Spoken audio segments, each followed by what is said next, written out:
I do have one last question because I think many listeners still have some PTSD from last cycle where a major crypto exchange that they trusted, that they had faith in, that they had funds on, went completely under. And it turned out had been using the depositors' funds to go speculate on crypto markets. That was a very traumatic experience for a lot of people in crypto. And you are the largest exchange right now in the world with Binance, and there's a lot of funds being custodied in Binance.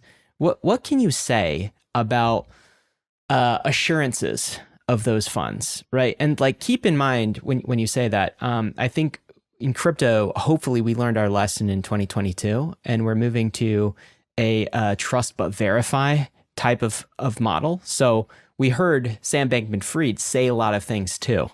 So it's just like, words are great, but they're also not sufficient. What kind of measures have you put in place? What sort of proof can listeners see when they're using Binance that their funds are SAFU, that their funds are actually secure?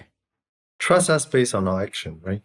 We are not the flashy type. We don't go out saying that, flowery words, but we have been very consistent in our actions. So user funds are sacrosanct. They are backed one-to-one. And that is a fundamental principle from day one when Binance is set up, right? So as I mentioned, user protection, user assets, safety, security at the heart of what we do. We make sure that those are being protected. Other than SAFU fund, we also publish things like proof of reserve. We have expanded the number of coins that's covered by proof of reserve. We publish them. Binance as an entity, we are very prudent in terms of our operations, right? So you don't see us splashing out big sponsorship amount. We are financially prudent, making sure that whatever money goes back to supporting the community, supporting our users' need, making sure that we are robust. And truth is, we are regulated. We are the most regulated exchange. We are regulated in 18 different jurisdictions. We are under close scrutiny by the US regulators for a prolonged period of time. So they have meted out various allegations at us. But I think there are two allegations that were, very clear. There's never any allegation that we misappropriated user fund, and there's never allegation of market manipulation. So they scrutinize our operations very closely for a prolonged period of time. But these things are things that are very sacrosanct. We make sure that there's trust in the community.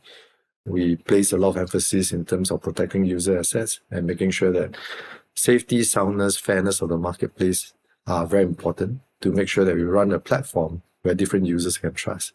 So the rest assured on that front, I can tell you this, but we are scrutinized very heavily by global regulators on that front as well.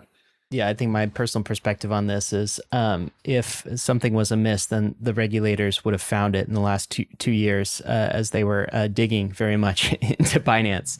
One action item, though, for you, Bankless Nation, is if you have funds on any exchange, I encourage you to look at their proof of reserves policy.